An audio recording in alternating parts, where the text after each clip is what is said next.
else is like, you know what it's like, John? You know what it's like? It's like back in the early 90s when you go onto YouTube from stereo is a lot like back in the 90s when you were selling weed and all your friends were selling weed and then all of a sudden like, oh man, anyone who's going to keep doing this, they're going to move up to other things, and that's scary. Or is you going to keep on doing this and I'm happy with what I'm doing? No, I'm happy with what I'm doing. But anyone who makes that jump, it's scary as fuck. I'm just saying. Anyway, yep. I don't know why that's a reference. Oh, holidays. That's why. Yeah. I don't know what that means. But Merry Christmas, goddammit. Merry Christmas. Hey, let's bring our videos on. Fair enough. Let's see what happens here. Oh. God, you look as scared as I do. You feel like you look like I feel.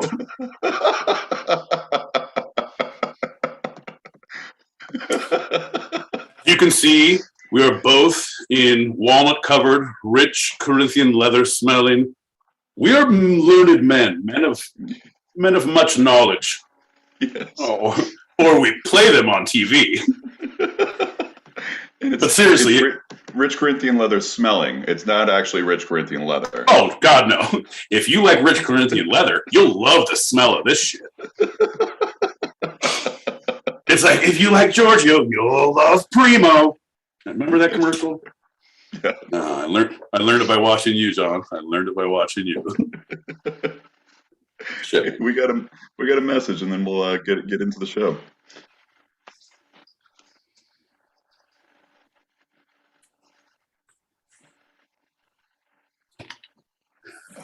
Back taxes. You gotta pay that shit.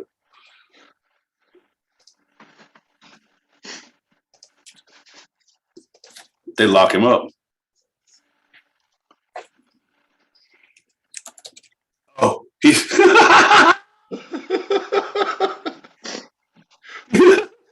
okay. That's fantastic because when you put Santa on the no-fly list, shit is going wrong. It is. Yeah, he didn't pay taxes, but he didn't know. Payroll taxes, elves. He's like, it's candy canes, baby. They pay on candy. I didn't know I had to pay taxes on candy. Candy? God damn it. Candy? Dude, which reminds me, look, I just watched, anyone who has HBO Go, watch Santa Inc.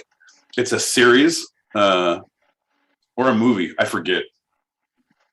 Anyway, but it's a claymation it's a series, a stop animation by Seth Rogen and Sarah Silverman. Yeah. And it's Santa is like, it's great.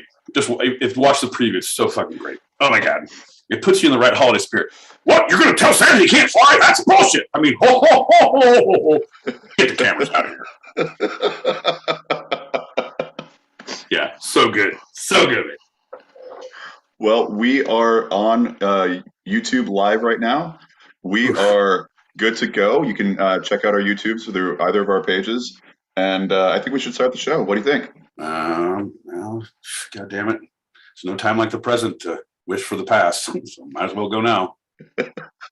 Well, howdy. And here we motherfucking go again. This is the thing. It's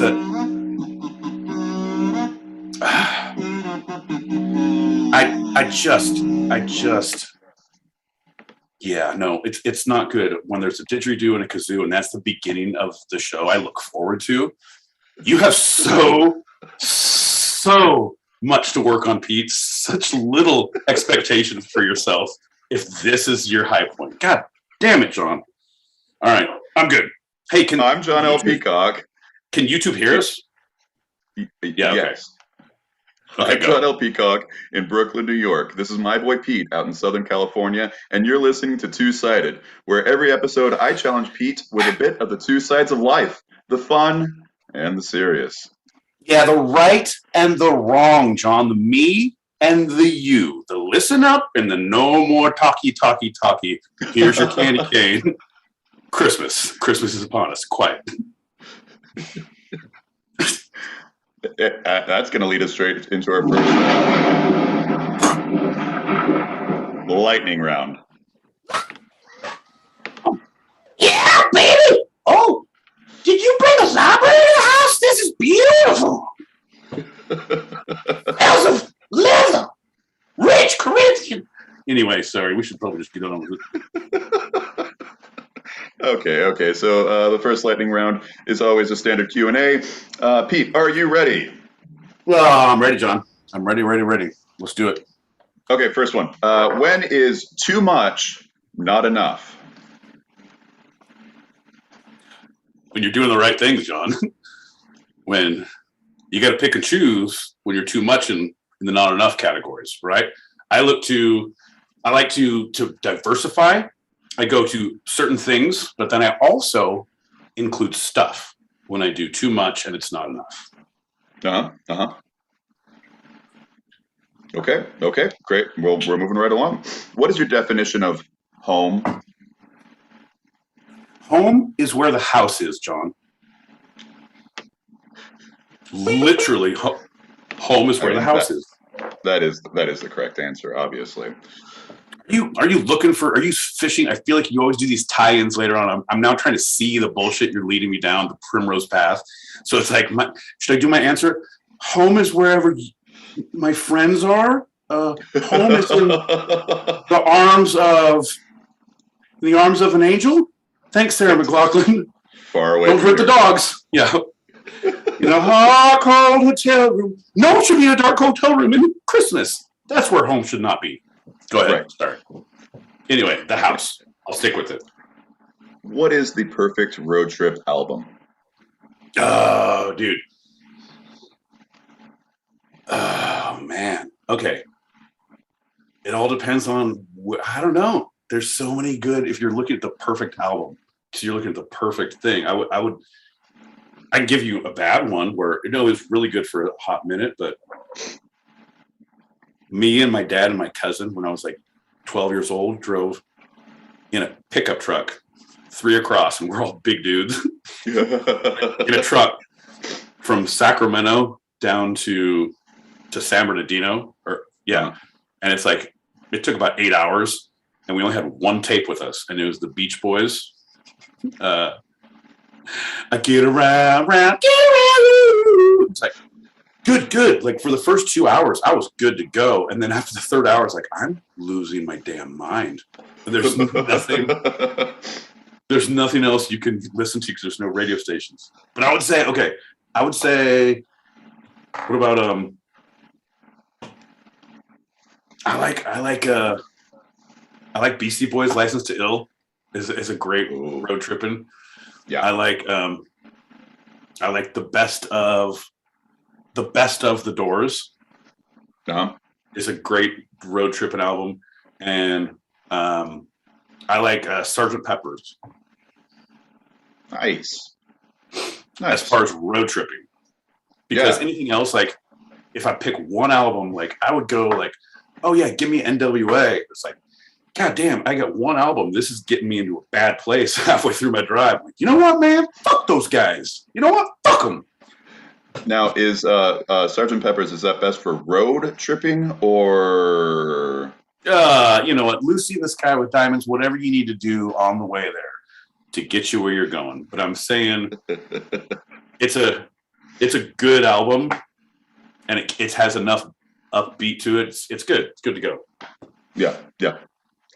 Well, you kind of answered this question, but I want to give you a second stab at it. What is the worst album or band/musician to listen to on a road trip? So you're going to keep that same answer? No, because anything can turn horrible in a road trip.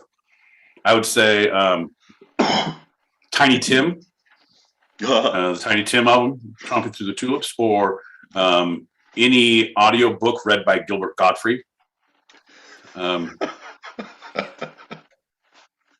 Or Shatner spoken word. Any of those will drive you right off a cliff. I mean, that is correct. All those were perfect examples of what not to have over and over again while on the open road. Right. let's do a shot and get into our serious stuff, huh? No, god damn it. Okay, let's do a shot. Let's do a shot. Cheers to you. Boy, cheers. Anytime I have the background filters on, my glass goes completely. Bye-bye. Bye-bye. Here's, ooh, I know magic. Ooh. Whatever. I don't know. Fucking technology. Cheers, man. Cheers, brother. Ooh. All right, fair enough. God damn it, John. Let's learn something. Teach me something, but don't make it painful. And don't make it... Take a breath every once in a while from your goddamn reading. Okay, go. We're going to be talking about the winter solstice. Okay. Yeah. Okay, I'm with that. So as many know, the day that we celebrate the winter solstice is the 21st. It sometimes is on, it could be on the 22nd through even up to the 25th, but this year it was also on the 21st, so we just passed it. It is its name is derived from sol plus stice, which is a Latin word, means sun, and to stand still. So it's the day the sun stood still. Oh, the day the sun stood. And Winter Soldier is a Captain America movie from 2014, which is also really good. After we're done with that, we'll pick up on that. But yeah. So is that it? Is that where they were stemming? They said because the sun stood still is because the day the sun stood still. I just jumped you. Go ahead, say that. You're going to probably get there. So the winter solstice is the shortest day and the longest night of the year. In the northern hemisphere, which, that's what we Americans mainly only think of. It takes place between December 20th and 23rd. Sorry, I was incorrect with the 25th, but 20th through the 23rd, depending on the year. Now, weirdly enough, if it exists in Australia and other places south of the equator in the southern hemisphere, the reverse is true. So the shortest day of the year occurs in June. Cultures around the world have long held feasts and celebrated holidays around the winter solstice. Fire and light are traditional symbols of celebration held on the darkest day of the year. So I mean, okay, so what are we notice it's a shorter, longer day, whatever, but what are the benefits? Yeah, we party or we don't party, but is there a freebie? You get to you can park illegally that day. You can punch a stranger that day, or you get away with one free murder on the longest night of the year. Is there a thing? Has there ever been a thing? Are we just noticing time? Hey, it was really long today. Yeah, high five. You want to party? Let's fucking party. Is that what happened? Mostly, yeah. And it's not just in one culture, one ancient culture, but across the world. That's basically what happened. They're like, yeah. Yeah. Well, we just established that humanity is stupid. Hey, you guys like long days? I like long days too. You guys want to party? Yep. Hey, it's shorter today. You want to party? Yep. we sacrifice things. Oh yeah, no, we got a message from Paul. Here we go.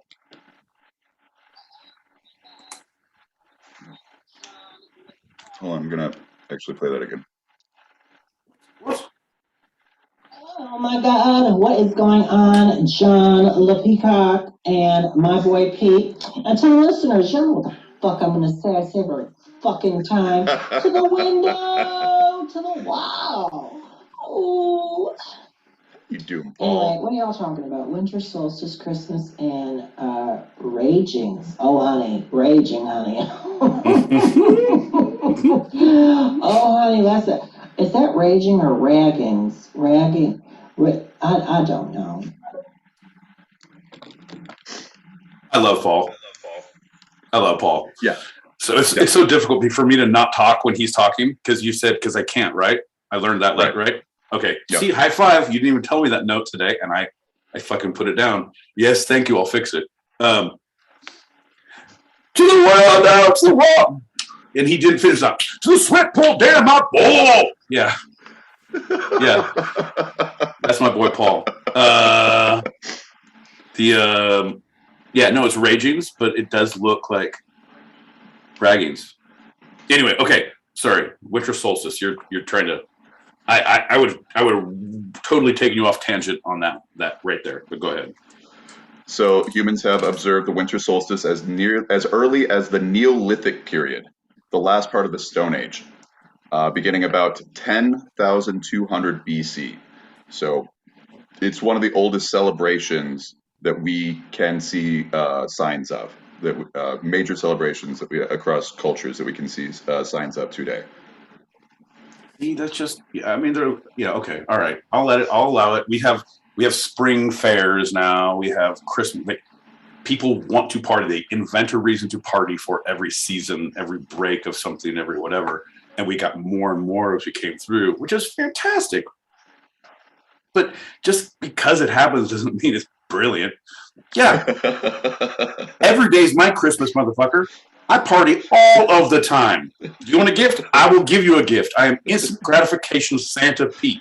That is who I am, how I roll. I don't need a long day, short day, middle day. It's my day. Well, what would they be celebrating if not like the changing of the days? If you think about it, think about what era we're in. The Stone Age. This is pre us using metals. Right. No, is that a question you want to answer that? Yeah. Because you live in a tribe of all prehistoric Stone Age people, and there's like Ugg, who lives in the rock next door, who's a real fucking asshole. So every time the Ugg of the tribe gets eaten by something, it's like, and we all celebrate and dance around and paint our bodies with ash, because that's the day to party. Not just like, sun stayed up longer, means more time Ugg get eaten. No, sun go down early, means more safe time for Ugg. Okay, maybe that's it. Maybe it's safe time for Ugg. Maybe that's why they're celebrating, John. That's why they're celebrating. It's only in the dark. It's only the darkest before it's at the dawn, John. Right. You got it. Oh, guys. Every now and then, I fall apart. So Neolithic monuments such as Newgrange, which is a huge tomb mount built in Ireland around 3200 BC, 3200 BC, about 1,000 years before Stonehenge, and Maeshowe in Scotland, are aligned with the sunrise on the winter solstice. So for what do they call it? The Newgrange. Only on the winter solstice will the sun come perfectly in and hit a certain point in the tomb, bathing it for about 17 minutes. No other day of the year will that happen. Right. And that's if you have the talisman from Scotland. If you bring it and post it right there, it'll bring a light, and then the cabinet will open. And then guys, snakes. Why is it gotta be snakes? And then the rest of the movie can continue. John, it's all a goddamn farce. Of course, goddamn Steven Spielberg, all he did was research the stupid shit that the Druids did. Hey, you guys like light? Yeah. Let's do tombs? Yeah. Let's do light in tombs? Yeah. Make Indy go there? Yeah. Yeah. Some archaeologists have theorized that these tomb-like structures served a religious purpose, which the Stone Age people held rituals to capture the sun on the year's shortest day. Stonehenge, which is oriented toward the winter solstice sunset, may also have been a place of December rituals for the Stone Age people 1,000 years later. 1,000 years later? Yeah. So we think of Stone Age. We think of Stonehenge as so ancient, but both of these monuments to this winter solstice are about 1,000 years older than Stonehenge. I'm sorry, like I gotta be honest, I totally blocked you out right there, because I pulled up the YouTube to see like, is things going on? And I remember it's like that 17-second delay, and I was like, I see myself in the past or the future. You can't do that, man. No, I know. It freaks you out. Fucked me up. Like, it was I I just finished Matrix 3 and I was like, is this a game? What pill did I take? And it's not you, it's me. But I'm just saying. So let's get to the ancient Romans. The ancient Romans. Thank God. I've been waiting for the Romans to come. Yeah. The several celebrations around the time of the winter solstice. Saturnalia, a holiday to honor in honor of Saturn, the god of agriculture, was a week-long celebration in the days leading up to the winter solstice. Okay, so all hail Saturn. Let's party for a week pre-solstice. Yes, Saturnalia was a hedonistic time when food and drink were plentiful and the normal Roman social order was turned upside down. So if you want a freebie, that's probably the closest you're going to get. No, that is that's the whole thing of what they just and that is the Hunchback of Notre Dame. It's the Fool's Parade. It's like everything's topsy-turvy, everything's upside down. Where lions will walk with lambs. It's the Ides of March, John. Right. For a month, enslaved people were given temporary freedom and treated as equals. That's bullshit. That's so fucking bullshit. Like, and I'm not saying it's like you shouldn't do that, but I'm saying like, hey, 1 month, hey, come on out of there. Hey, you're a good dude. Have a haircut, have a bath, here's some food. Solstice, get your goddamn ass back in that cage. I will see you next year, good sir. That's fucked. That is mental torture. Yeah. The Romans, they built us roads, aqueducts, mental torture. It's a pretty good gig if you can get it. I'll be honest. In addition to that, businesses and schools were closed so that everyone could participate in the holidays festivities. Okay, but you said it was topsy-turvy backwards time, but do you have specifics of said festivities? Like, did they close the school and work so they can let's go burn effigies and let's make prisoners feel really good for 7 days before he's 7. It was like high fives on the way back. Let's go back to school and work. Fuck yeah! Woo! We did it! What was their festivities? Like, shit, man. As far as I could tell, it was just excess because they were going into the darkest time of the year. Their rationale was, okay, well, that's where we should have the most success. So that's why it was very hedonistic with the food and the drink and the sex and the okay. Yeah, it's that whole hey, smoke if you got them, we going down kind of a thing. Like, may not live it through, so what's the use? If steering's gone, what's the point in braking now? I like to flip it every once in a while because it makes more sense the other way. But because if you stop, fuck it, nope, steering's gone. I don't think I should. So, in addition to being the first day of winter, other ancient civilizations celebrated this time. The ancient Norsemen of Scandinavia, also known as the Vikings, celebrated Yule. It's spelled Juul, like our favorite electronic cigarettes, but pronounced Yule.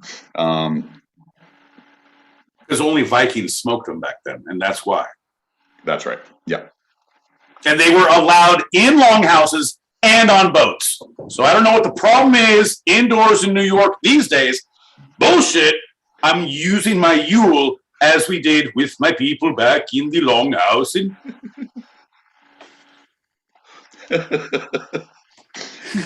Unlike the Romans, who ended their festivities on winter solstice, they started a Yule from it began at the winter solstice, and they celebrated it through January. Yule. You're saying it wrong. Yule. No, Yule. Yule. No, Yule. Yule. Yule. Look at my lips. Yule. Yule. Nope. Yule. Yule. Nailed it. Okay, so they kept going. They partied from that point. Okay, good. Yeah.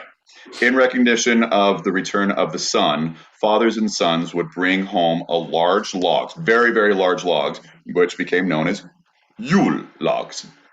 Yule logs. Yeah, okay. They would set one end of these logs on fire. The people would then feast until the log burned out, which could take as many as up to 12 days. All right, so the only thing, it's a great party. They want to party for 12 days. Great, I get it. My only takeaway is those motherfuckers knew how to start some fire. I've watched all 41 seasons of Survivor, and keeping a fire going with just one log it's a difficult task. And even if you put it in, if you have the fire burning high enough to keep the thing there, if you do the thing, I don't know the thing, it's just a very, like, we're trying to eat. This is going to burn in 20 minutes because it's going to go out, or never, and we won't eat ever. Right. We starved because we couldn't make fire. Hence, thanks, Jeff Probst, you Viking son of a bitch. Take away our flint. Right, I'm trying to tie it all in together. Like Ragnar Lothbrok would be like, Jeff Probst, I come for you. Hey, I need you back on your mat there, Ragnar. Okay, but it'll come for the necklace. See, now I'm going Scottish. Go ahead. The Norse believe that each spark coming of fire coming from the Yule log represented a new piglet or calf that would be born during the coming year. Every spark? Yeah. Okay. One of the things like, hey, stay away, is why we have the chimney sweeps work now, because I got you. Okay. That makes no sense, but it's good. It's good to have ambitions, delusions.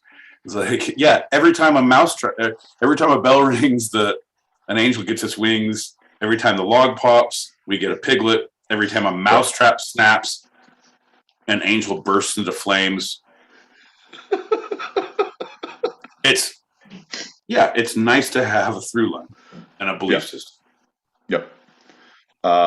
So outside of Europe, the Dongzi Winter Solstice Festival has its roots in ancient Chinese culture. The name translates roughly as extreme of winter. So, yeah, very straightforward in that translation. They thought this was the apex of yin from Chinese medicine theory. Yin represents darkness and cold and stillness, thus the longest day of winter. So that's why it's the apex of yin. Right, and it's better when we had like Vikings and like the other people. I can imitate them, because now I can only be a Scottish philosopher. Do you see? Look at them. They're over there thinking about the yin and the yin and the yang and the win and the won't. Whatever. We always party over here. See, I can't. I'm trying to tie it together. I can't, because I can't do the other one. Horrible. Yeah, so it's a through culture. Yeah, through line. Yeah, so Dongzi marks the return of yang and the slow ascendance of light and warmth. They celebrated with dumplings. Dumplings were usually eaten in celebration of. So it's all food based. It's all food based. All right. And today, this celebration of Dongzi is the second most important festival of the Chinese calendar after the Chinese New Year, or the Spring Festival. It's another name for the Chinese New Year. Yeah. All right. Cool. I'm in a hotbed. I'm on very thin ice, because everything I'm like, oh yeah, nope, John.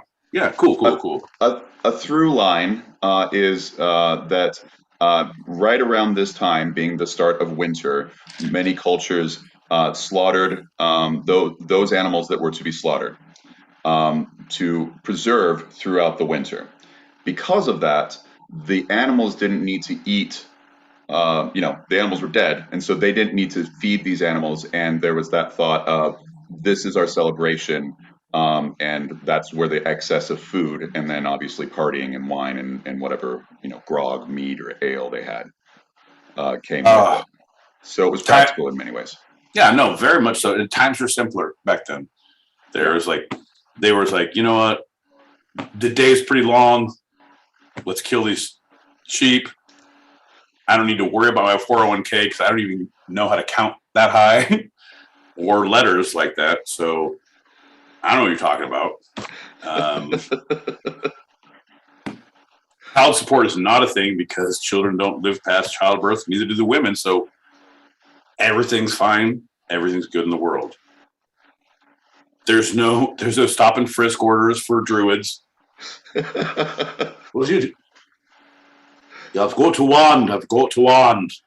Down here. Ah! So finally, again, with that same thought in mind, this is the beginning of the winter, and many winters were very harsh for these cultures, and so they knew that many of them would not survive through it. It would be more difficult going through, and so it's also that celebration of life as they're getting into, the possibility of death. It's a last hurrah, baby. It's a smoke if you got them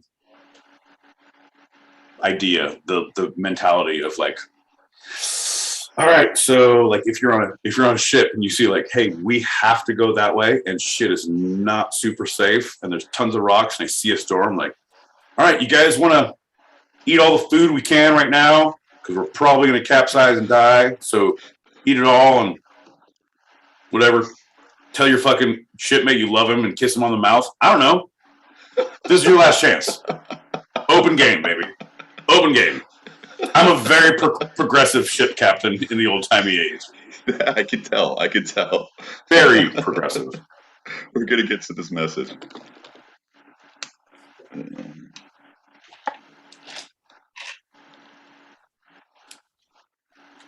The lady wants you to paint this yellow to the window, to the wall.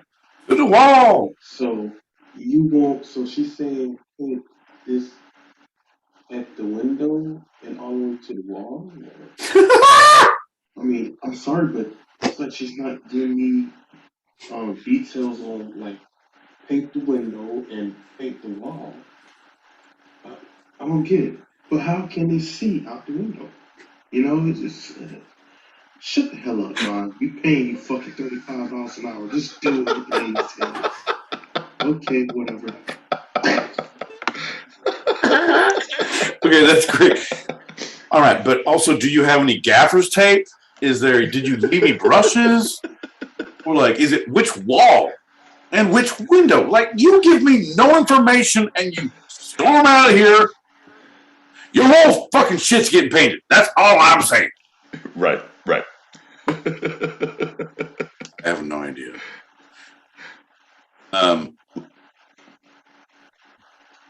Let's do a shot and jump into the next segment, shall we? Yeah, let's do a shot and jump into the next segment because I'm our whole new process, like we said, this whole new world. Don't you dare close your eyes. I'm blind. Can't see shit anyway. Are my eyes closed? I don't even know.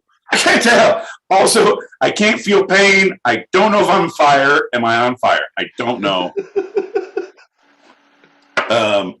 Because we have this whole two-sided prong. That's what it is, John. It's a two-sided. It's a two-sided. It attacks from both angles. Like, here's a platform that no one likes really much, and here's one that everyone does like. And Pete doesn't feel comfortable with either one of them. So let's do both at the same time. See what happens. That's how we get you. Because now, like, people are like, we're pushing people to YouTube, and what I need your response to be is like, yep, there's 78,000 people here. This is like the unveiling of the new panda at the San Diego Zoo. You can just call our show Ling Ling because it's going to be that popular. I don't know how I remember that name, but it's true. Look it up. It's a thing.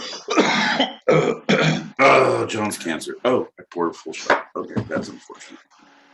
Before we do that, I just want to let everyone know there is more Two-Sided out there, as Pete was alluding to. So you can subscribe to us on Instagram and Twitter. Both are at Two-Sided Pod, at TWO Sided Pod. We're also live streaming our show on YouTube for those on stereo. You can pop over to that through our profiles, and that's called Two-Sided Podcast. We have a Gmail for fan mail, suggested topic, or to request coming to our Tuesday open chat shows on stereo. That's twosidedpod@gmail.com, twsidedpod@gmail.com. We also accept loose change for bus fare. We accept back rubs, blankets full of smallpox, because we're open to all cultures and holidays. Normally we won't accept them at Thanksgiving, but if you send them at Christmas, we'll take those smallpox laden blankets and we will use them. That's correct. That's correct. Oh, goddamn, we're already here. God damn it. Okay, cheers. This is why Thursdays get so difficult.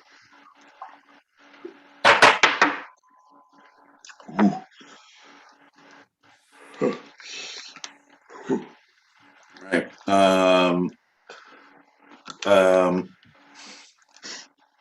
I have so much to say. Okay, no, but it's not to do with anything that you're saying. It's like, I want to talk about this. Hey, you guys like trucks? Let's talk about trucks. No, but it was like awful. I know. So I'm not gonna say shit.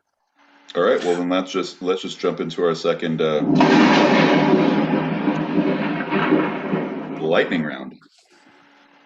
Lightning round. Oh,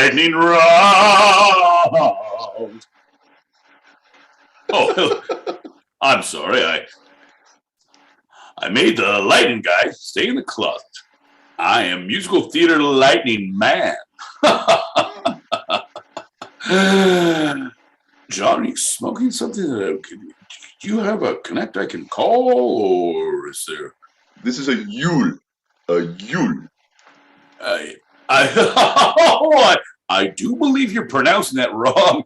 Pete, can I get a? No, he definitely is pronouncing it wrong. It's Yule. Yule. No, John. Yule. No, now you're doing it wrong. You. Fuck. Remember how you always said, like, oh, we'll know the time when you go slowly off the fucking spectrum.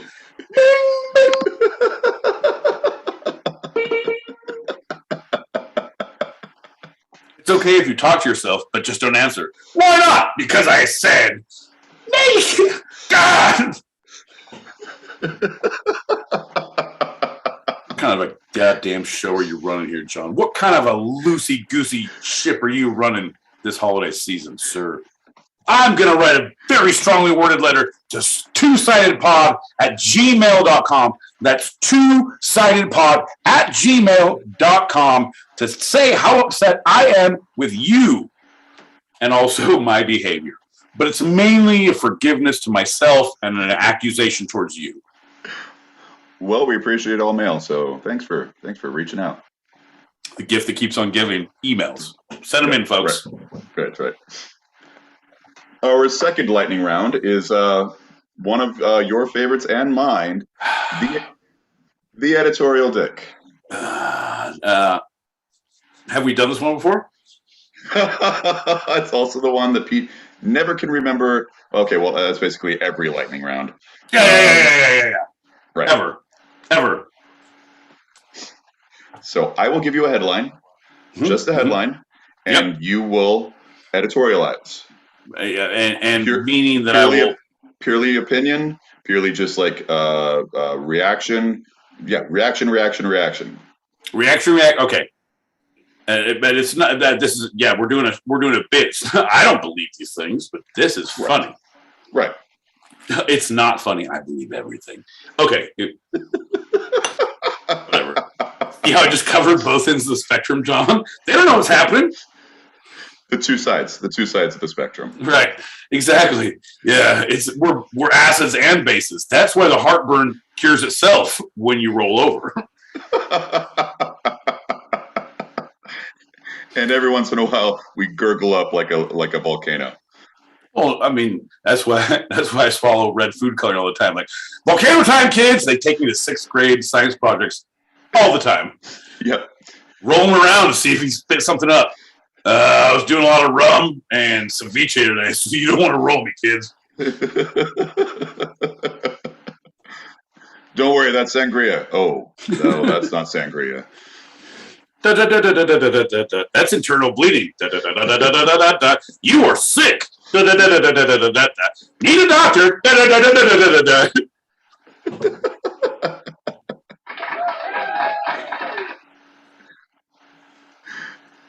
Let's get to our first headline. Coal Miners Union asks Manchin to reconsider opposition to Build Back Better. Yeah, the first goddamn thing socially, politically, well, it's not even politically. No, it's politically. Politically, socially for the nation, politically, that is like a good thing. Yeah. Hey, Manchin, shut the fuck up. Give us some relief for some bullshit. Everything else is like, you know what? Let's not do energy. Let's not do solar, because coal and the black lung and merman are all the good things. Like, that's what we got fucking Zoolander from. If we didn't have Zoolander, what would we do without the coal miners? Like, what would he have been? Like a factory shop worker? And that wouldn't have made any sense. So right. Therefore, I don't know. Yeah, no. Good on him. Fucking good on him. Manchin is a piece of shit. Did you see they kayaked up to his giant yacht that says, his name of his yacht is some bullshit, like heaven on, some bullshit. I don't want to look it up now because I get my eyes all wonky if I start looking at things. But they're on his yacht, like, can't you vote for it? And he's like, you know what? The thing is, it's not good for the state. And it's like, looking up at a yacht. He's like, you know what? I just want all people to be okay. And you're paddling up. And I'm like, fuck you, man. But at the same time, if it wasn't for this YouTube and this podcast and our friendship and all of my previous life's choice behaviors, right, I would definitely be a politician, because I would come in hot, like, I'm going to change the world. And it's like, I'm going to rob this motherfucker blind. About 3 years in. I have a yacht. I'll be a Joe man. Like, hey, my buddy Joe ain't so bad. Like, hey, we're going to get to it. But right now, we got all this caviar and everything in here, gold-plated sex suits that we're going to put on and wrestle each other. I don't know, man. But y'all need to stay in your kayaks and paddle on. Paddle on, peasant. Yeah, but good on the coal miners. Fucking good on the coal miners. Okay, second headline. I think you're finding your groove with this. This is great. I don't think. If I'm still in the editorializing mode, I don't think I need your approval, John, to tell me what I'm doing well or not. I like a good hustle sticker. I like a pat on the back and say, attaboy.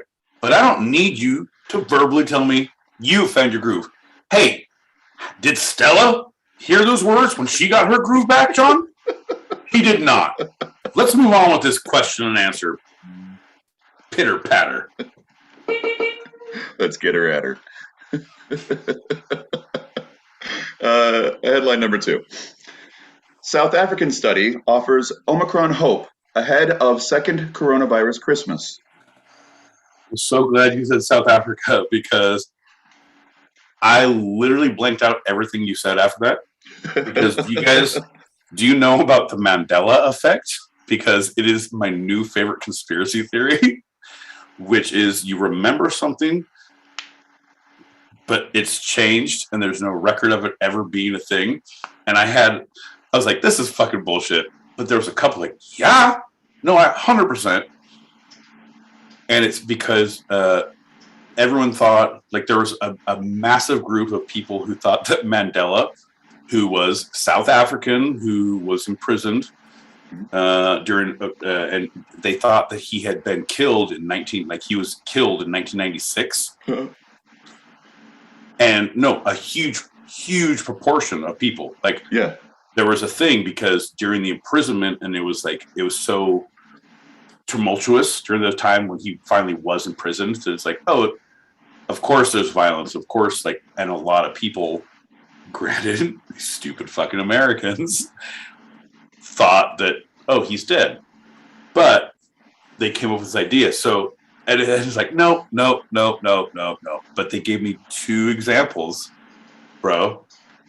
South Africa. We're still talking about South Africa, right? Yes. All right, perfect. One was, do you remember stovetop stuffing in the box?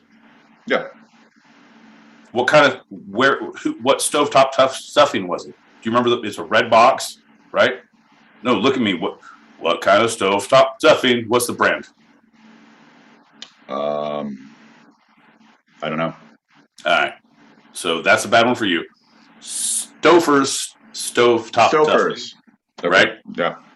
Apparently, there is no record in the annals of history of Stouffer's having a stovetop stuffing. It's now all craft. Everything is craft. And so, right? Yeah. The next one is, do you remember, what does it say when you look in your rear view mirror in your car?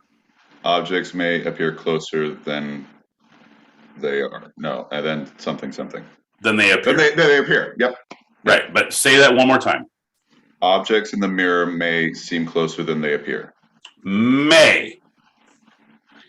All of the cars now say, and there's no record of them, they say objects in the mirror are closer.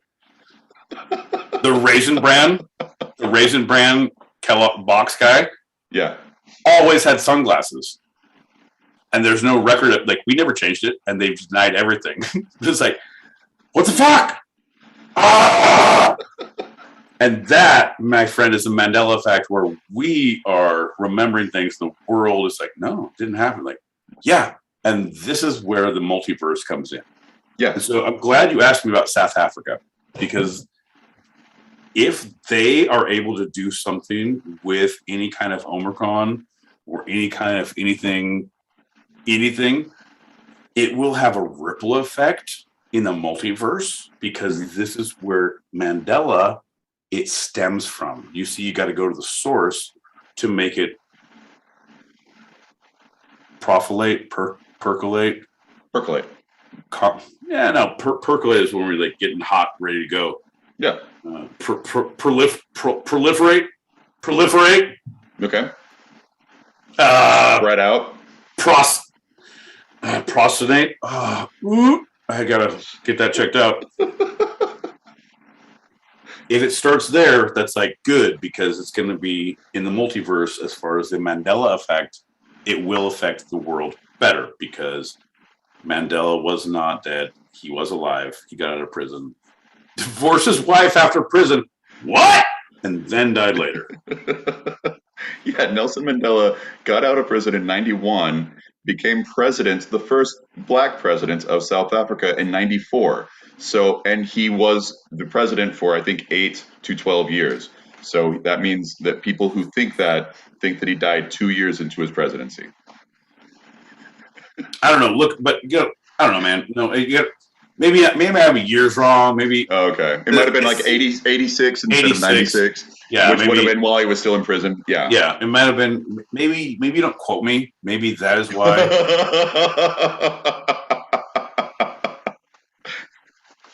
Hey, let's move on. Next article. Next headline. Here we go. People are horrified by this man's extremely tiny NYC apartment.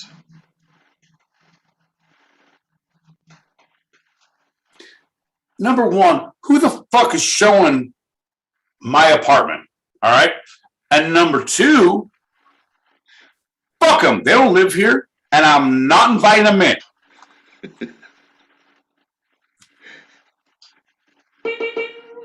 Do you want to know how small it is? No, but okay, I'd pay rent for it, but yeah, go ahead. 75 square feet. This is kitchen, bathroom, and the rest, which is a full thing, but 75. Yeah. But it's basically it would be in your square footage. It would be what your kitchen and dining room little area. It'd be one of my bedrooms at max. Yeah, bro, 100%. That's called it's called a studio apartment. Did anyone else go to college?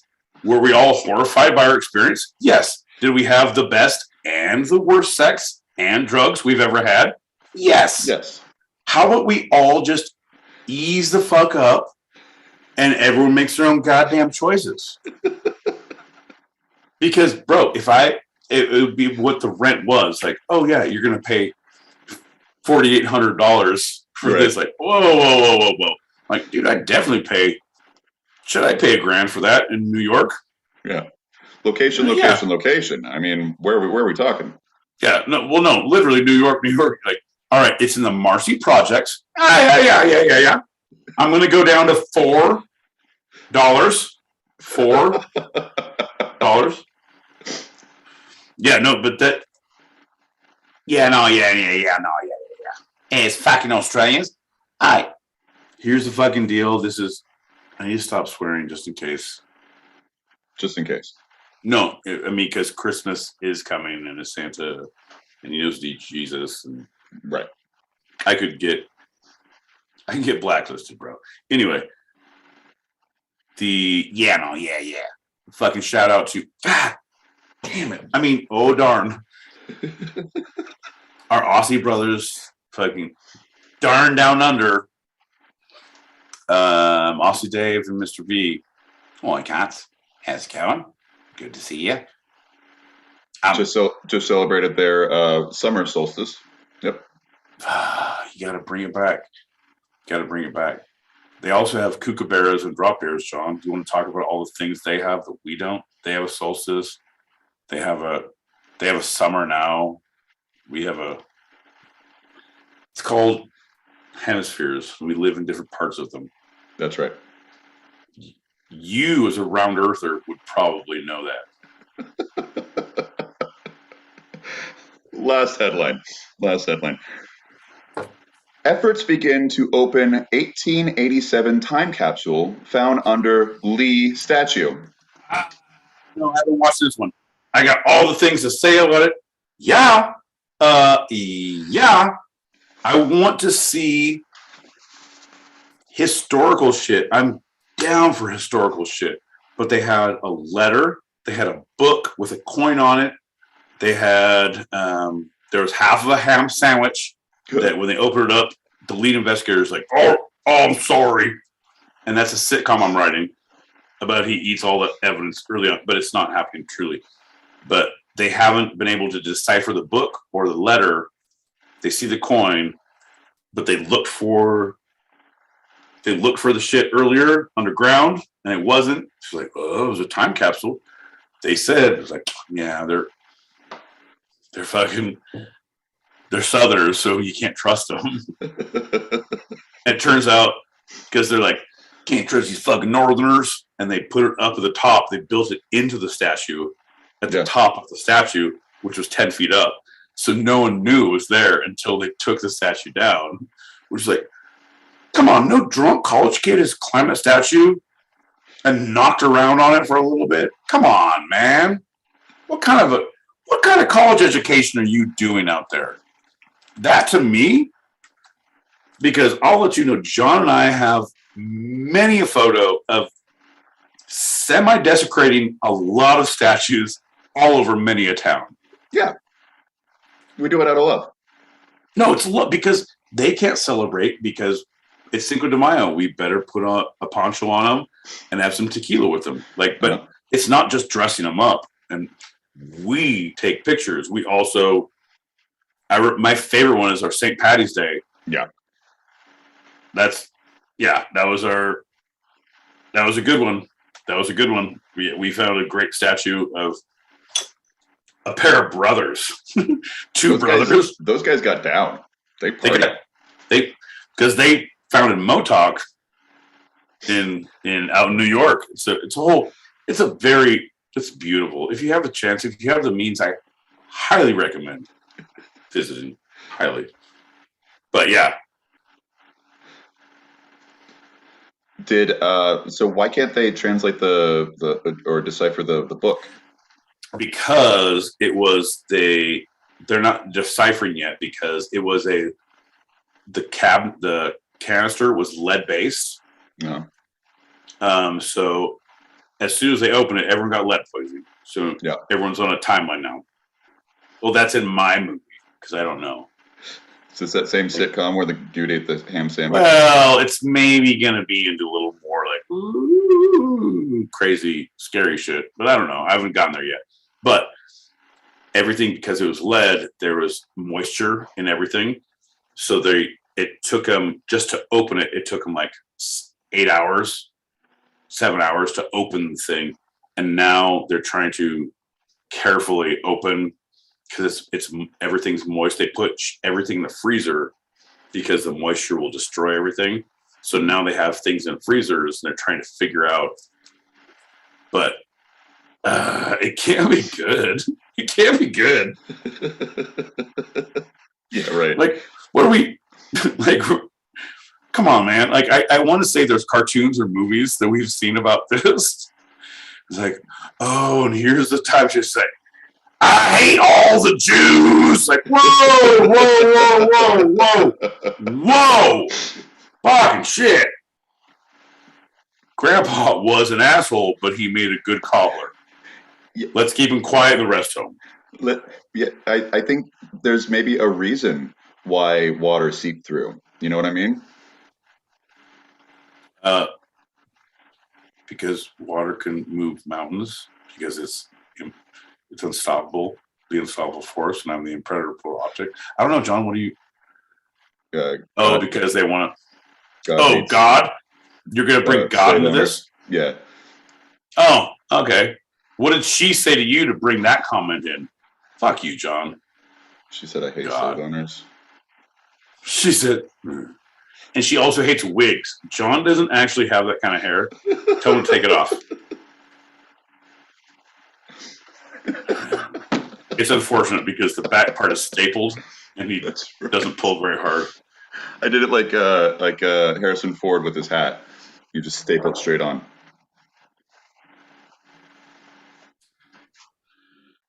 Throw me the idol, I'll throw the whip, John, if you want to get through this. And that has been another edition of Lightning Round. That felt very long for... I'm tired. Who's out there with you? Who's out there? Yeah, I have nobody. I'm a ship lost at sea. I'm here. See, because all I have is John's cancer. And the only things that YouTube people can see that, and they can imagine. Oh, they heard it. I couldn't mute YouTube. I just muted the stereo. Oh! So Merry Crimbo didn't hear your coughing, but everybody else in the goddamn world did. God damn it, John. Again, and this is why we will never hold political office. But I feel like we're gonna get a better acting gigs. I feel like our audition things are gonna open up a little more. Like, these motherfuckers are ready to talk about cancer. John has cancer. We gotta cast him. This could be Make-A-Wish, and we could cancel one of those off there. And he's a fake ginger wig? Let's get him on board.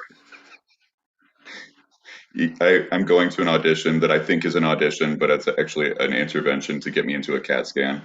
We need to check those lungs. No, I was going to say that, but I was like, it's not intervention. It's literally like, hey, John, did you ever want to go to the Yankees game?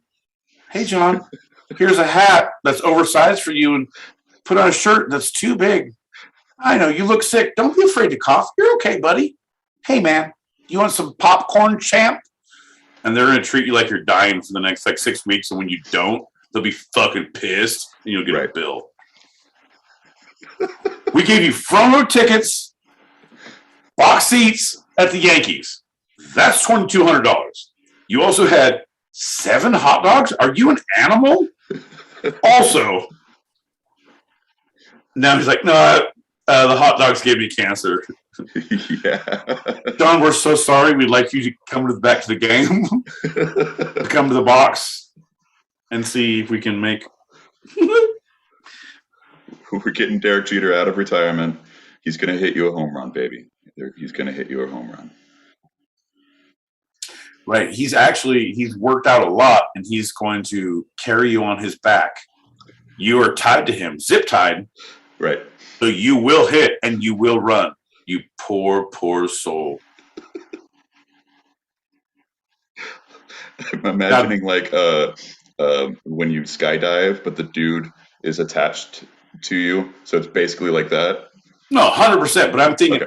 I am thinking more of like the aggressive attack movies where everything is zip ties. So you're zip tied, your limbs, and like if your neck is here, it's like you pull back, you cough more, like cancer, baby. Like, yeah, it's gonna be beautiful. It's gonna be great. And that's your Make-A-Wish. We want you to go out feeling like you're on top of the world, John. Hold on, we're gonna zip tie your neck. That seems unfortunate. Let's have a shot and get into our last segment of the night, shall we? Because this is where everyone thinks like, oh, so you're going to get into a funny segment. Like, no. John, as our engineer, doesn't believe in funny segments. He believes in serious and fun. So his idea of fun lets you know how much of a goddamn sociopath he is. We're going to talk about rocks for fun. Like, what is your goddamn problem, sir? That's right. All right. Cheers. Magic. You disappear. Oh, shit. Okay. I do have to stop cussing on this. That's the thing. It's like, not that I want to. I don't want to, but I realize how much, and it makes me sound like an uneducated trucker. And I am an uneducated trucker. If I could only get my Class A license, I would be an uneducated trucker. But I say no.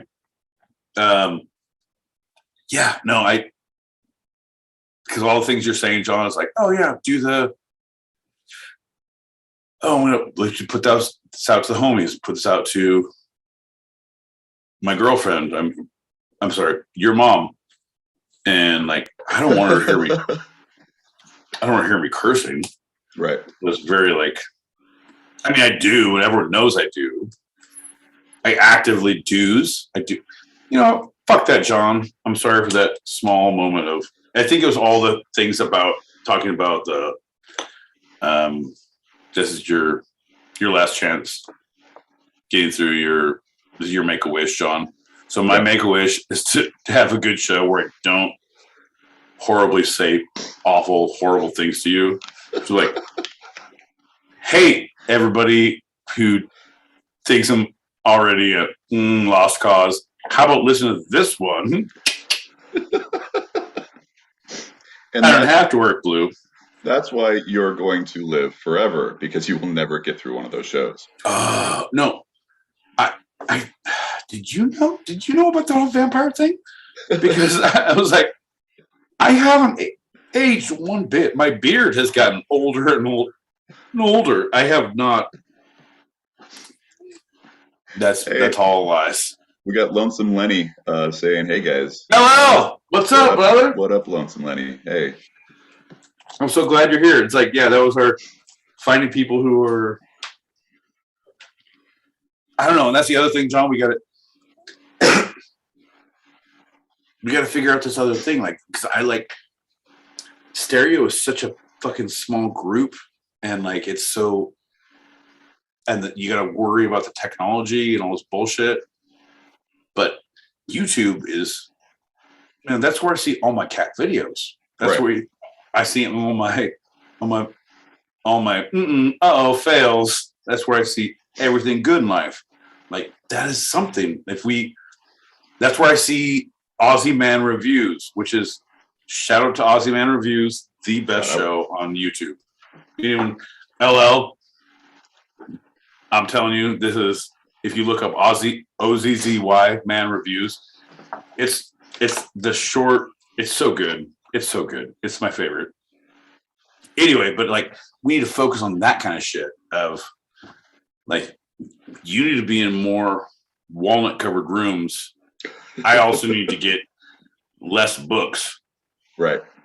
Or a better or like I had a dream that I shaved the beard. And I woke up like, nope, fuck that. Not till I have to see people on purpose. That's right. Adds to the mystique. Yeah. I can make an X-Men reference here, but I can't figure out a good one. So, hey, so we're getting into the history of Christmas for our final segment of the night. The history of Christmas, ladies and gentlemen. Nice and fun. Fun, because everybody loves Christmas. Jesus Christ. So Christmas comes from the Old English Christus Masse, which means Christ's Mass. This I did not know. The word Xmas is sometimes used instead of Christmas. What? Before I say any more, what do you think? Where do you think that came from? Xmas. Bro, have you ever been to a strip club on Christmas Eve? Can't say I have. Well, you haven't lived because you have not searched. Most of them are closed on Christmas Eve, and you have to find somewhere deep, somewhere dirty, somewhere. This is where Xmas Eve comes. Or Xmas comes from. It's like, Mary, are you still sweating like a nun in church? I said a strip club, and you start sweating like a.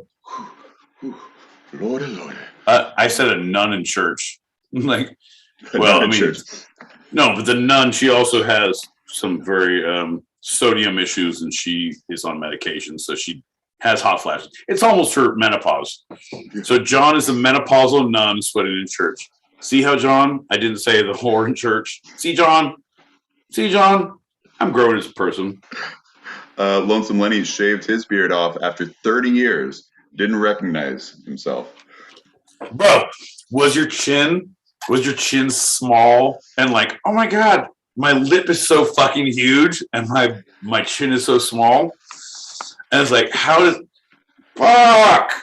Oh, God damn it. Every time I shave this, it's like, brrr. I feel like, oh, Incredible 5. Okay, well, let me put my arm over here, my lip down here, my chin over here. But actually not over here. My chin is anti-Jay Leno. It goes in, my chin goes in, and my lip goes out. I feel like more of like a platypus. Yeah. Hi. But you know what? I'm doing it. I'm going to have to do it. I don't have to do it, but I'm going to do it in January. Once I go back. Yeah. No, because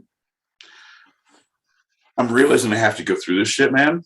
Like, I can't just put literal life on hold of like, and when I put literal life on hold for me, means like, I don't fucking care.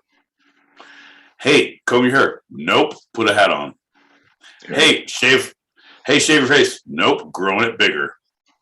Hey, your basketball shorts are dirty. Gonna put another pair on over them. We layer in this household. We'll never know we have to leave the house in a hurry. Do you have your go bag? I'm wearing my go bag. Speaking of go bag, I'm going to grab myself another beer because I'm not at home. It's not behind me. So I'll still be on stereo, but for the YouTubers. Oh, and Lonesome Lenny says, Merry Christmas. Merry Christmas right back there. Yeah, cheers, brother. Like, Lenny, my man. LL, I don't want to be. And it turns out that John, we can still hear him sniffing and rubbing his. This is. No. The audio on this is beautiful. Oh, no, but only the stereo people hear how horrible it is. So there's no one here. It's just me. Oh, look, and he brings his goddamn phone with him. Yeah, that's how I was able to. Because you had to. Okay, stereo computer. I get it. Technology is a real bear these days. Yeah. So Christmas.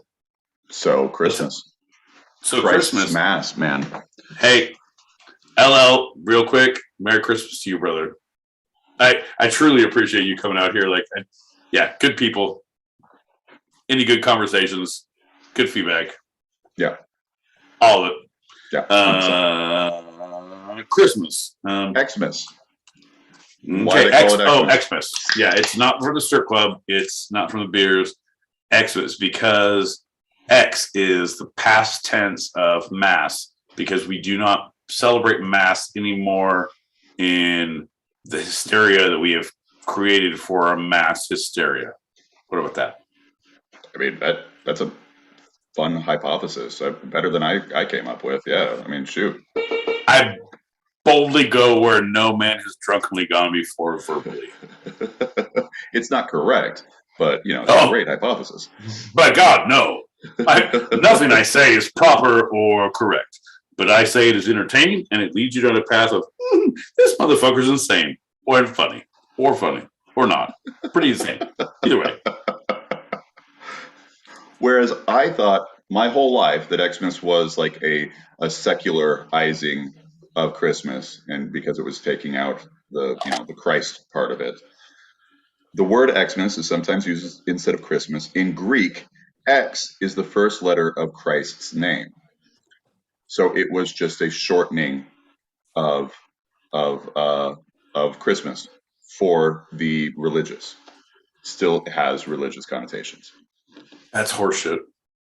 That seems awful to me that religious people are hip enough to like, hey man, let's make it a weird thing. Because there was like, let's use Greek, but everyone gets a falafel every time you say Xmas. Like, hey, everyone gets a shawarma. Hey, Xmas, shawarma to you. Like, I don't like that. I don't like it. I don't believe it. I feel like X, because then you can say Ex Machina. And like, no, this is your one chance to take that back, Sean. You've had your chance.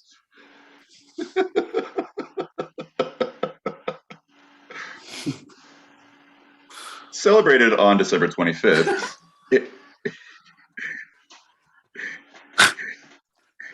I love it. No, go. You're my favorite. This is both a sacred religious holiday and a worldwide cultural and commercial phenomenon. It was created as a federal holiday in the United States in 1870. In 1814, we took a little trip down to the mighty Mississippi. Those up birds and was looking on the scene. There was some dip. Remember that in 1814? Anyway, right. Yeah. So it has nothing to do with what we're talking about. 1870. I just like the 18. Go ahead. Right. Good to go. The middle of the winter has long been a time of celebration around the world, as we talked about in our first segment. Centuries before the arrival of this man called Jesus, early Europeans celebrated light and birth in the darkest day of winter. Oh, no. I know a lot of guys named Jesus out here. I know a lot of guys named Jesus. Like, all mainly good dudes, but nothing to do with winter, nothing to do with summer. Like, just good, solid dudes. Like, always down to fucking party and, like, usually know the best deal on a stereo. So. Yeah. Do they always pronounce it Jesus, or are there some Jesuses out there? Oh, there's all Jesus, but I refuse because I don't have a soft J in my bone, in my body. They say if you're Jaime, I'm like, you are Jamie all the way. That's correct. Or I'll say, hey you. Like I'll do rabbinical, hey Jaime, hey. I respect, but I give none. YOLO's on YouTube, and let's shout out to YOLO. Lonesome Lenny says, former Catholic, dragged to church and Christmas. It was a solemn event. Right? Okay, dude, I went to Peacock. Have you ever been to Catholic Mass? Yes. How many times? Because did you date a chick? Just once. Nope. Went to hear my friends sing. Okay, so you didn't go. You didn't go. Like you went, but you didn't go. Correct. Like you got one thing of like, oh, this is your special Christmas thing or your special whatever. My best friend was Catholic growing up in middle school, and then I dated a chick who was Catholic. I'm like, oh, okay, cool. It is goddamn insane. Like it is the hey John, remember I tell you the 3 fucking pillars of brainwashing of like how to get my cult going together?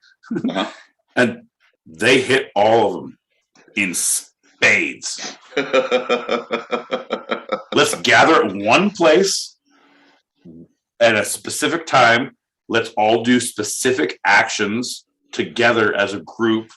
Can be a chant, can be a game, can be a something, and let us all have the same utter belief that if someone questions something, I can say, well, you know what? That's not true. John,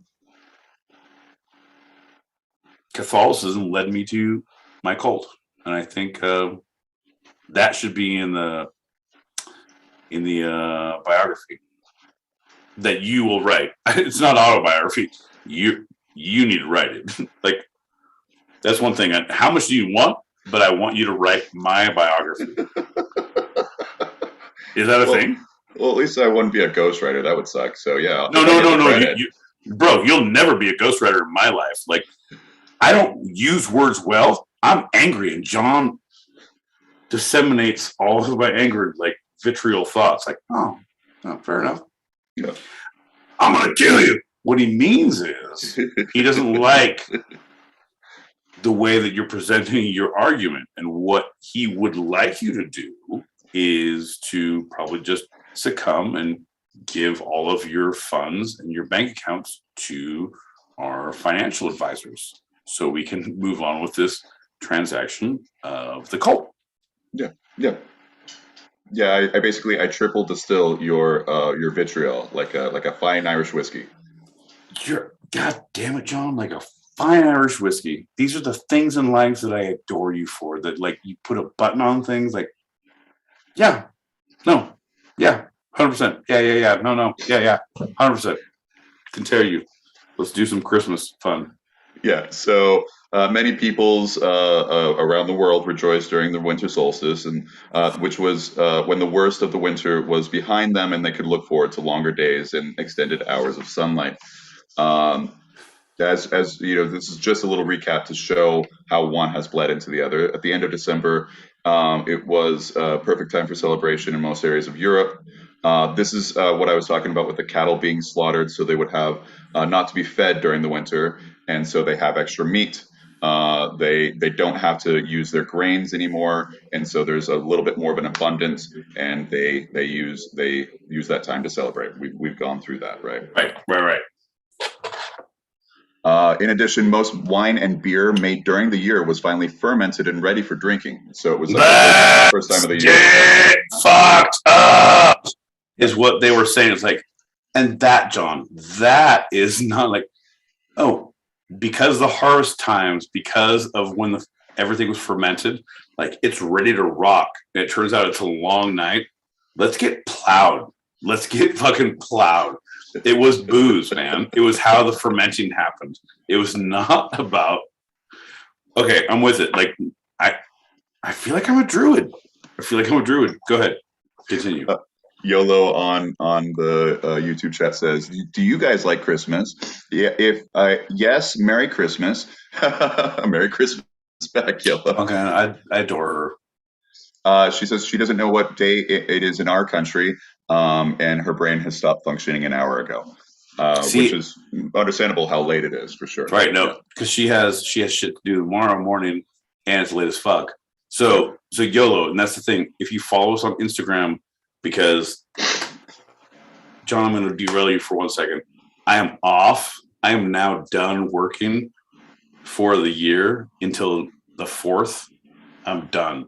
I'm done. So, and John is on vacation, and he's going to be Pennsylvania, Arizona, Mexico. And at some point, we've decided we're going to try and make it a little more accessible, like our YouTube, not our show, because we're still doing our show on Thursdays, but we're going to do other shows, and we're going to do like, all right, let's stay up till we got to figure out her time. We got to figure out Zippy's time. Yeah. Of like, yeah, I can't do it when you're working. You know what I mean? Like, oh, it's 10 a.m. You're at school, or you're fucking at the gym, but whatever their 8 a.m. Right. Yeah. 9 p.m. is, or 8 p.m. is. That's when we're going to get up because we don't have shit to do. Neither one of us. Yep. We're like, John has like 48 hours and I have a week. Yeah. Oh, it's going to be good. You guys don't understand how much shows I'm going to give to you. Like, you don't understand. It's going to be brilliant. I already have things to say. But yeah, so at that point, but follow our Instagram. If you're on, click our profiles, follow Instagram, because we will be putting all of our shows for Tuesdays and Thursdays. We're going to do announcements every time on Instagram. But we are also going to do an announcement for our 2 a.m. Pacific or whatever, 5 a.m. Like we're gonna figure shit out. Like, okay, it's 8 a.m. for me. I don't do numbers. I don't do time. But no, we're gonna. John crunches all that shit. We're gonna figure it out. But it'll be there if you follow us on Instagram. We are gonna put it out in this next week.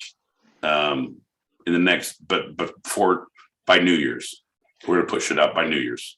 And our Instagram as well as our Twitter is at Two-Sided Pod, TWO Sided Pod.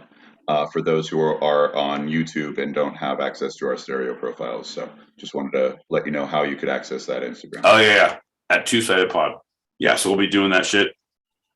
Yeah, because it makes me worried about fucking Aussie Dave and Mr. V. Like, all right, Mr. V has 74 kids and you got to freaking transport them all over the outback. I get it, but Aussie Dave, did I offend you in a former life? Is there something that I did? Was it the truck jokes? Just tell me. Just say a word to me, bro. Just say something, man. Could be the beaver jokes, yeah. It could be the beaver jokes. It could be no one likes a good beaver joke in their truck game. I get it. Yellow getting us back on topic. This is the best Christmas present. I actually do not like Christmas, but holidays are great. So at least I don't have to work this week. Right on. She's following us. Awesome. No, so she's in. So John, tell me. So I personally like have had. I don't like Christmas, the holiday, unless I'm caught up in someone else's shit. If I'm out of town and it's like, oh, come to this party, like that's okay, but it's still not. Opening presents is not my jam. So it's like, oh, I need to give things more to people, or if someone gives something to me, I feel bad about it. Like I don't do well with that shit.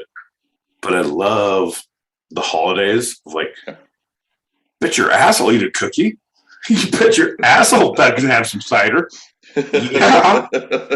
And my favorite thing, John, so I have an old-timey house that I live in that has I have a neighbor. It's this giant house is split. They just put a wall down the middle of it. Mm-hmm. So my neighbor is cool as shit. And so I've told her, I'm like, hey man, once I get off, I'm going to be caroling at your door. Probably every other day, hammered, just like singing carols. Here come the bells, I am the bells, you are the bells, these are the bells. Bing bong, open your door, give me candy. Oh, sorry, I got Halloween mixed up with that. Ding dong, ding dong. I'm gonna go home now. I'll see you tomorrow. Super excited about that because I don't want to go. You have to get people to do a thing, but I love the holidays. I'm gonna, John. I'm gonna put a picture of our porch on our Instagram. Okay. Because I'm gonna do a daytime one and a night because we decorated all in gnomes. Oh, awesome! like a lot of gnomes. Yeah. But at night they all kind of glow or they light up with their beards or their hats, or there's Christmas lights around. So and I put in colored lights on my light and the main light that we can change. It was like, here's green, here's red. You want a Christmas party? Here's a strobe. Fuck yeah, let's strobe out. I'm just saying. And that's how elves get down. That's how, not gnomes, elves get down? No. It's Christmas, man. Gnomes are fake. Elves are real. Oh, okay. Yeah, okay. I got it. Ooh, John! God damn it.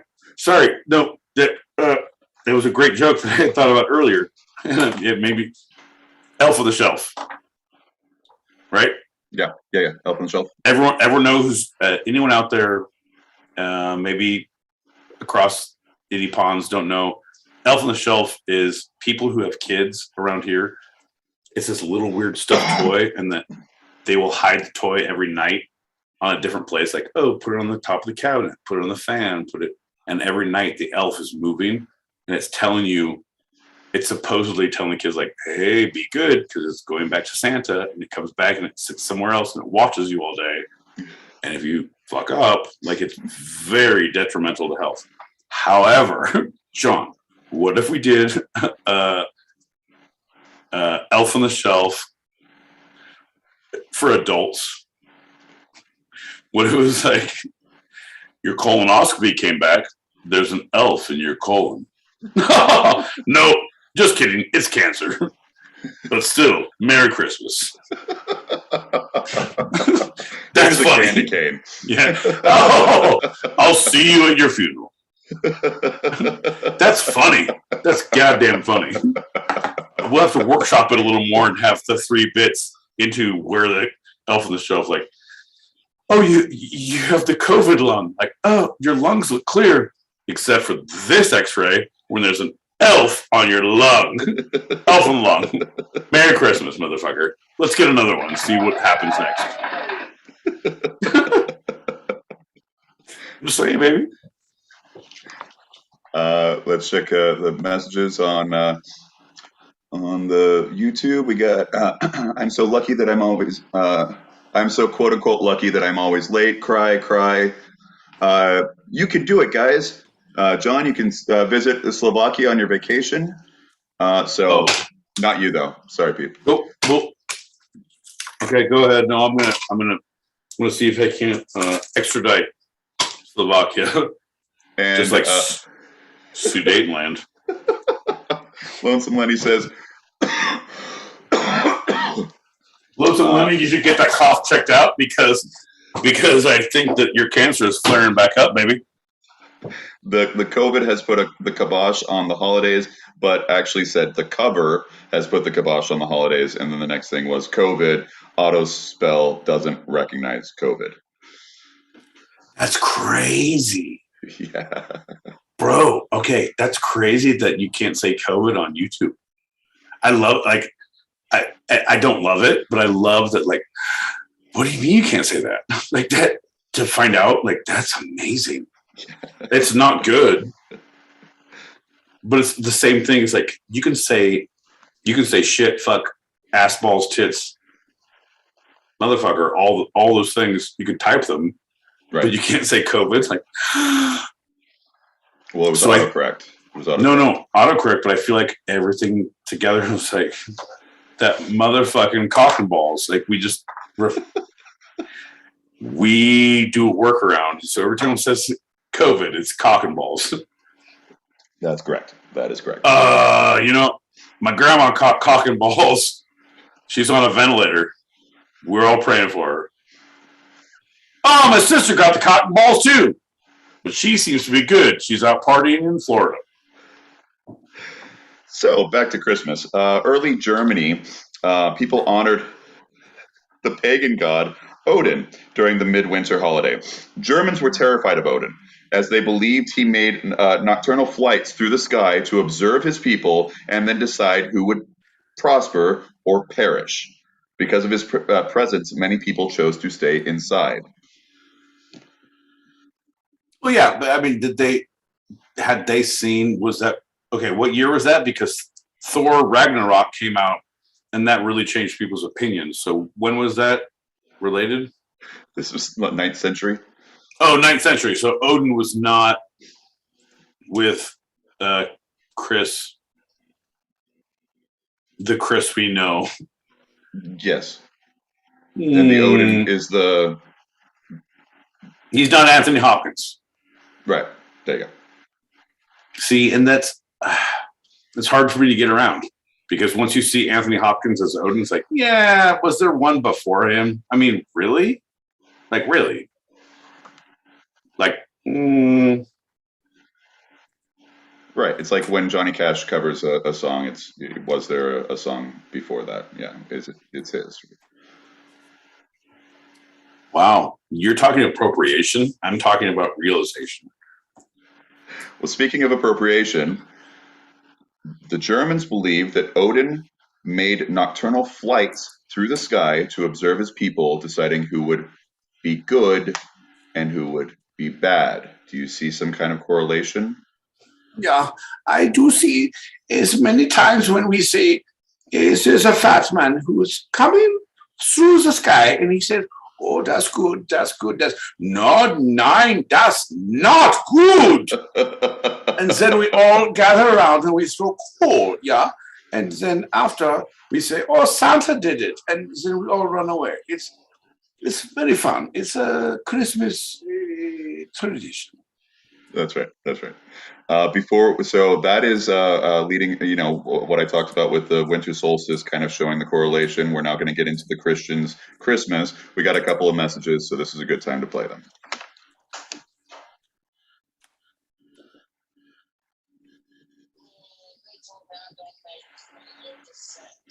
Oh, that motherfucker. Man, they told me I don't make a lick of sense. I told that motherfucker I don't even know what a quarter is.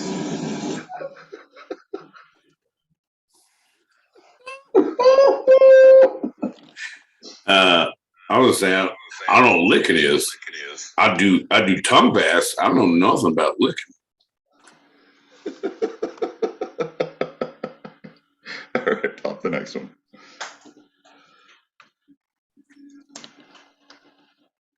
Or when Buckwheat covers a song and makes a song eternally his.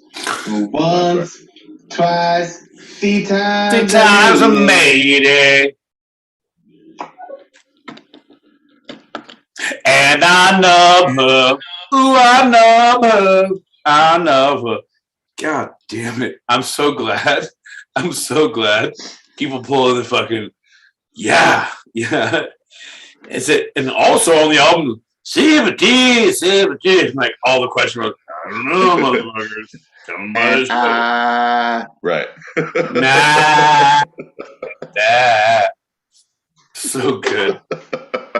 Dude, if I went back because SNL was fucking shit up and not fucking shit up. I get it.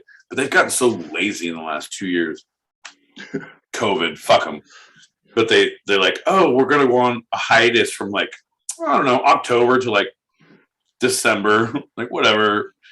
But so not that bad. But anyway, I've gone back and started watching this with the old ones. So I watched the Eddie Murphy one from 2 years ago where he revisited all of his, and he was Gumby on last week's night. Right. We saw that while I was out there. That. Bro. Yeah. Yeah? Did you saw it too? You were here? And you were here. There. And you were here. And I'll miss you most of all, you ginger fuck.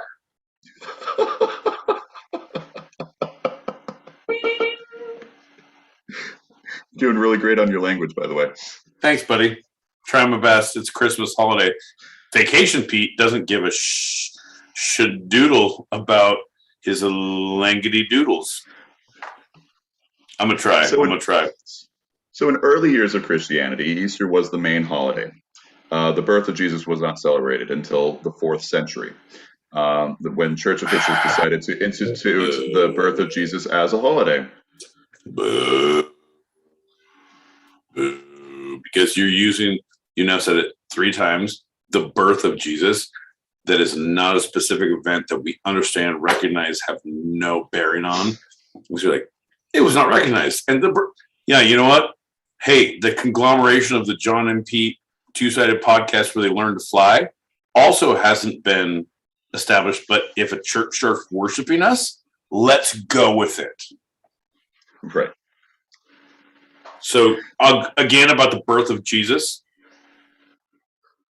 Yes, although evidence strongly suggests that his birth may have occurred in spring, because why would shepherds be herding in the middle of winter?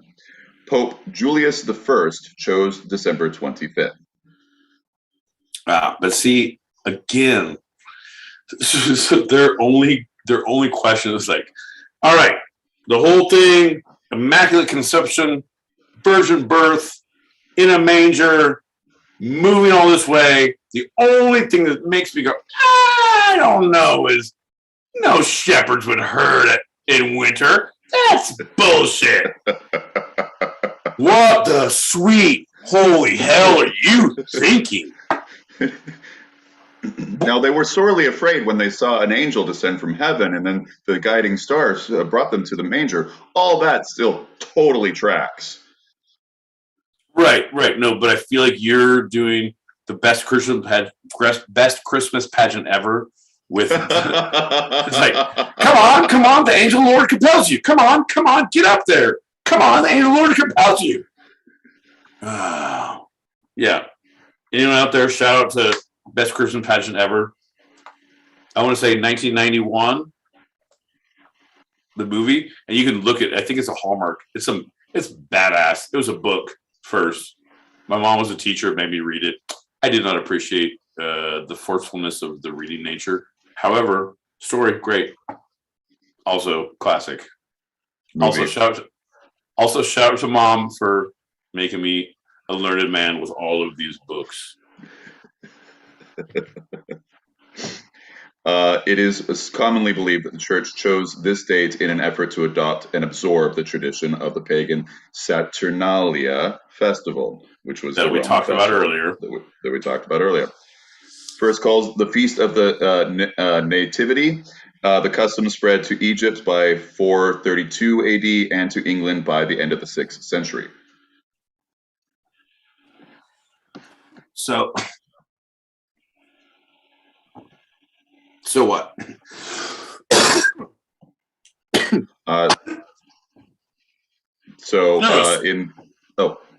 No.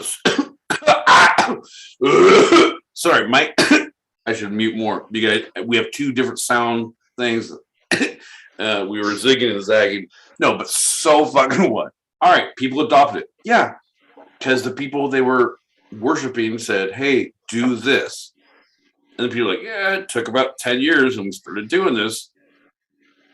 Okay, fucking people are wearing Spanx now because of Kim Kardashian. It only took a year, bro. This is the new Christmas. This is fucked. Sorry, go ahead. Cancer. Right. Sorry, go ahead. Being one of the strongest pagan holidays of many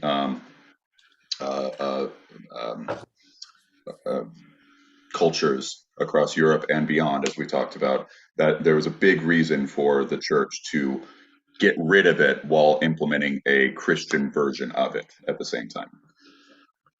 Well, again, that's step 4. Apparently, I'm very upset because you didn't read my pamphlet on how we're going to do our cult, because you take away the beliefs they previously held, replace them with similar beliefs, and let them know that was why they were wrong. It's basic science, baby. Come on, man. Come on, John. If we're going to get this cult off the ground, you got to read the pamphlets and look at the flowchart. That's all I'm going to say. So in the early 17th century, a wave of religious reform changed the way Christmas was celebrated in Europe. When Oliver Cromwell, that guy, let's take a small second, because anyone who knows British history and UK, yeah, he was a traitor. However, this is a man with foresight. This is a man who found tunnels, found dynamite, found everything needed to blow up Parliament. And God bless him. He was referenced for his good works in the book 1984 by George Orwell. I digress. Continue. Go ahead. Leading to the death of Charles I, right? Yeah. Thank you. Yes. Okay. Sorry. Go ahead. So when he and his Puritan forces took over England in 1645, in the way that my boy Pete just mentioned, they vowed to rid England of decadence and, as a part of their effort, canceled Christmas. Well, because the first thing, John, if you look at anything across the board, as we just talked about, you take their traditions and you stop them, and you somehow, the bad cults, the bad governments, like, you cannot do this, and you have to do the antithesis of this. And this is now your belief. The good ones are, no, that's bad, but just take 2 steps over here. And it's, oh, you don't like Catholic? Well, you should try Baptist. Right. Well, you don't like Baptist? You should try Methodist. Just take a step. Take a step. Take a step. Take a step. And that's the thing, is like, all you gotta do is find your hustle. All you gotta do. Give me a minute. I'll take your mind. No, give me 5. Like, I've been losing a step in the COVID. Give me 2 cocktails. Give me 5 minutes. I'll steal your mind. All right. And I gotta get new business cards printed up. So by popular demand, Charles II was restored to the throne. So this is Charles I's son, obviously. And with him came the return of the popular holiday Christmas. So it didn't last very long. Right. Because they saw the scary, they went back to the normal. And it is not a thing, which we established. It's not like, oh, Jesus, like, are you a Christian? Yeah. Then you'll fucking have a tree, give presents, and you'll be happy. Right. I love it. And that was Christianity. That was in the holiday Christianity. Not Christianity was a lot farther than that, but as far as Christmas went. And now it's not so much that, because you look at all the news organizations and all the things like, bring Christmas back in the thing. Where's Christ? And like, yeah, man, no, it's about, let's have a good goddamn hot chocolate, maybe a cocktail. Let's make cookies. Let's go drunkenly carol with funny hats at our friends' houses. Yeah, as long as you don't, because we're all goddamn adults now. We don't drink and drive. If we walk in a neighborhood like children on Halloween. Yep. All of these things are great. Like, but it's like, but why? Because why can't I do this in July where it's not as cold and I'm not as there's no lights, but there's pumpkins and shit. I don't know. John L. Peacock. Next year, I'm coming to New York for October 31st, and we are going to have a group. I'm going to find a group of our people, and I'm going to have to interview your friends because I know who you are. But we're doing a group Christmas, or we're doing a group Halloween costume party as Christmas carolers. Perfect. Like full on, like, and people who are like icy and their hairs are blowed back, and we have everyone has to have back to the left, like the wind is blowing. So all of your scarves are back to the left. So even like you can drink and you do all the fucking shit you want, but your baling wire in your coat is making everything go over here, and your scarf is over here. So it's like, what are you guys doing? It's like, and you're hitting people. It's like, I'm sorry, I have to go stay with my group.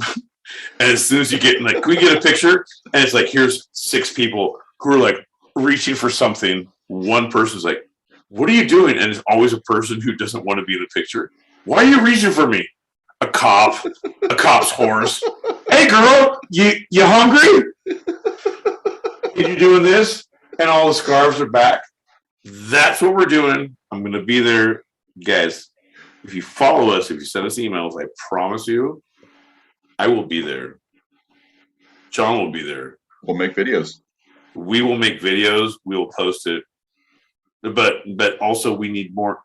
And even if you don't come, fuck off. But watch the videos, because a Caroline bunch only needs 2 to make it funny. And John and I, we can fill a room with our stupidity. I want all 6 of you out there listening to know that neither one of us is as stupid as both of us put together.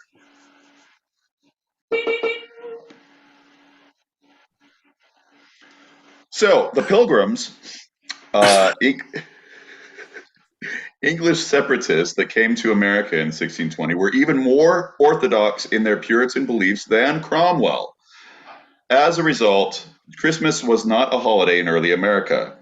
From 1659 to 1681, the celebration of Christmas was actually outlawed in Boston. Anyone who exhibiting the Christmas spirit was fined 5 shillings. Nay, is it Christmas? You feel Christmassy? John, can you? I'm sorry. I've had a very long day. I took my hat off and I was like, I see a small thing. It's like, it's a 5 head. I haven't not worn a hat in a hot minute. Anyway, could you please go back to your starter, because there's great voices here, John, and there's a great interview between you and me if we work for it. So say it again. From 1659 to 1681, the celebration of Christmas was actually outlawed in Boston. Anyone exhibiting the Christmas spirit was fined 5 shillings. Why has it got to be Boston? Yeah. Well,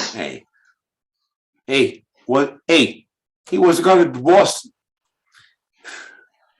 But in my mind, I'm just going to transport it because I'm kind of like maybe a filmmaker. I don't know. We'll see if it works in post. But maybe no, let's go Boston. Shit. Fuck Boston. Come on, you're wicked smart. Hey, here's the deal.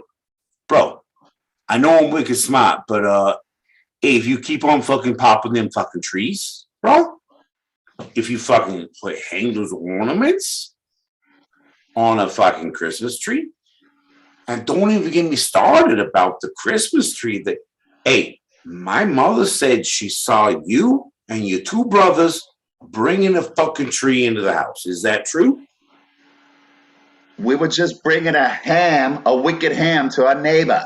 Okay, so you oh, this motherfucker here, your ham has branches. Yeah, your ham has branches. Okay, because this is bullshit. Ma, come here. Tell him what you saw. She's coming. What do you have to say about that? She's coming. What do you have to say about that? It was a wicked ham. You know, my mom always puts the sprigs in it. Sometimes it might look like a tree. I don't know. And now, you know what? The whole thing I know about fucking, I've seen Judy's fucking hams with her fucking, the little fucking sprigs out of there. John, this is not working for me.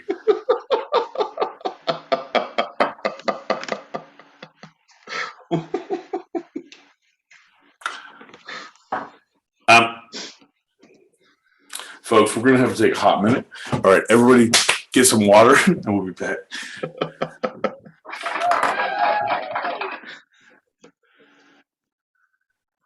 Horrible. Hey, we got 10 minutes to wrap this up. We got 10 minutes. No, so you better get hot and heavy, baby. So by contrast, in the Jamestown settlement, Captain John Smith reported that Christmas was enjoyed by all and passed without incident. Yeah, I mean, John Smith, of course. Yeah. He was like, average white guy. He said, all was well. Fuck off, man. Bro, come on. History is written by the stupidity of people who have conquered it. And unfortunately, it is stupid people. That's right. Oh, was that, sorry, I don't want to go. Okay, go. Sorry. So in the 1800s, the English author Charles Dickens created the classic A Christmas Carol, and many people think that this Victorian style of the holiday is, especially in America, is the birth of modern Christmas.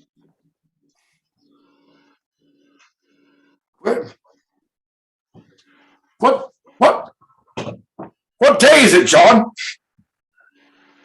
It's Christmas Day, sir. It's not too late. Here, John.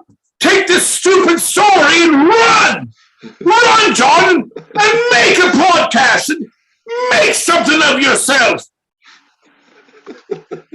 It'll never work.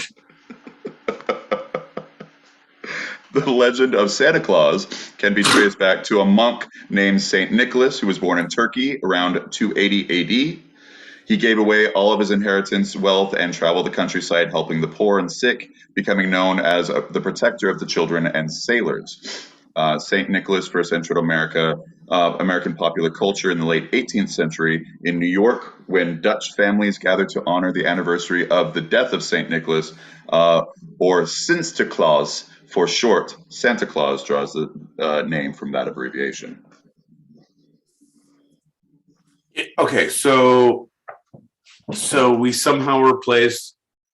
Oh, you're replacing Christmas with this guy who gave away everything and supported everyone, with this other dude who gave away and supported everyone.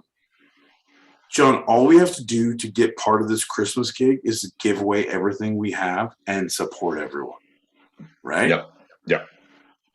Bro, we could be the next okay, what was a two-sided pod? X-Men. Fuck, I can't even think of it now. Go ahead, continue. So 1822 Episcopal minister Clement Clark Moore wrote a Christmas poem called An Account of a Visit from St. Nicholas, more popularly known today by its first line, "'Twas the night before Christmas." The poem depicted Santa as a jolly man who flies from home to home on a sled driven by reindeer to deliver toys.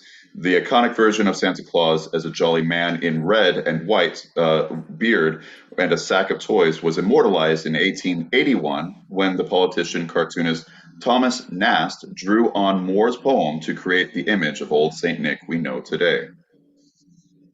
So it was all just handed down, talkie, and like this guy said this, I think about this, and he drew this because it was like Chris Thompson and Ralph Steadman. Yeah, right. Like it was just like I say these things and you see it in your mind and you draw this thing. And then everyone takes that image and runs with it. And that is what it is. Yeah. Oh my God, John. Again, are you taking notes? Because my whole thing is the Krampus, who had a big part in this whole holiday spirit, didn't have the publicist he needed. If he had the good guy who would like do the drawings, like, yeah, kids are getting beaten, but in a nice way instead of coal. Like, but So speaking of Krampus, the half-man, half-goat, who comes around every year to chase naughty children and maybe even drag them into hell by stuffing the distressed child into a satchel and hitting them with a bundle of birch sticks, and then off to hell with the kid. So, yeah, that's that guy. Yeah, bro. Apparently you didn't grow up with a father in the 80s. So that was kind of the fear of, you're going to beat with a sack of sticks. I dare you to say that after 17 shots. Stack of six, whatever, doesn't matter. You beat me with 80s father. Move on. You got it. That's we are right towards the end of our show. I just want to say the sources for the series, History.com, CNN, and Schiff. And for the fun, again, history.com, again, CNN, and the Krampus Christmas legend origin. Pete, before we go, anything you want to maybe have a second guess, a second chance, a second opinion about? This is Pete's Attraction Corner. Not a second opinion. I'd like to question how close you keep your paper to the camera, because you look over here and it makes everyone very uncomfortable. And you do this and you say CNN twice. No one believes anything you say. Can you help me help you? Just tell me what you need, John. Just say your name. But you know what, John? Here's the deal. This is what I am upset for, that I derailed you with the Mandela Effect, that I derailed you, and I punked you with the crap. To me, it's a Krampus. If you know as long as I have, if you've been whooped by him, Krampus. You say Krampus, I say Krampus. Let's call the whole thing off, and that's it. Right? And you're trying to wrap me up. You realize everyone can see this, right? It's like, we're not. Hey, Daddy's got to go get in a hot tub, you dummy. We got a message. Here it goes. Oh, crap. Hold on. Right? Laziness, or maybe efficiency. Like, why start a whole new cult from the ground up when you can just piggyback off of the most popular religion?